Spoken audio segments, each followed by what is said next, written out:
S'assurer de la bonne santé de ses personnels et éloigner de ceux-ci des tueurs silencieux tels que le diabète ou encore l'hypertension artérielle. Voilà qui motive le ministère des Finances qui, les 23 et 24 avril 2025, organise donc des séances de counseling et de dépistage de ces deux faucheuses.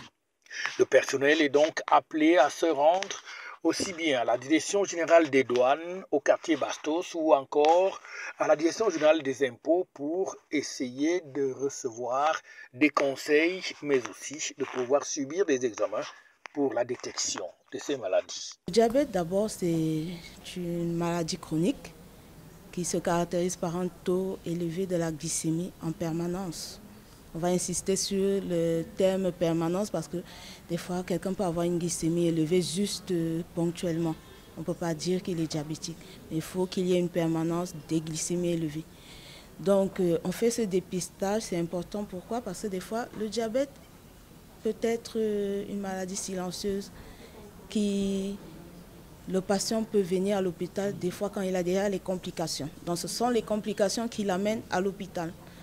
Or, elle a déjà commencé depuis. Donc, le dépistage permet déjà de voir cela avant ces complications.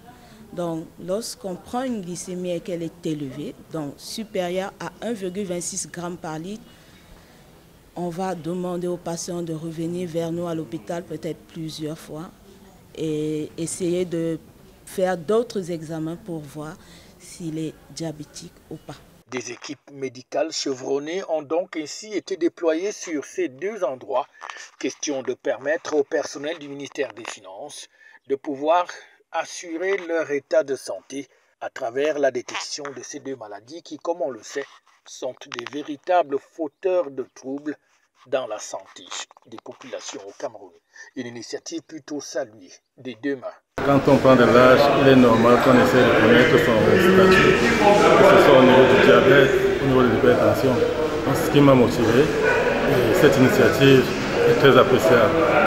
Le diabète, comme l'hypertension artérielle, et on ne sait que trop bien, constitue aujourd'hui des problèmes de santé publique au Cameroun. Et lorsqu'un personnel est atteint de l'une de ces deux maladies, et on le sait bien, il ne peut pas travailler sereinement. Le ministère des Finances voudrait donc éloigner de ses personnels ces deux pathologies invalidantes qui sont aujourd'hui sur le devant de la scène. Car on le sait, un esprit sain ne peut évoluer que dans un corps sain et être plus productif pour le ministère. FH News, votre télévision.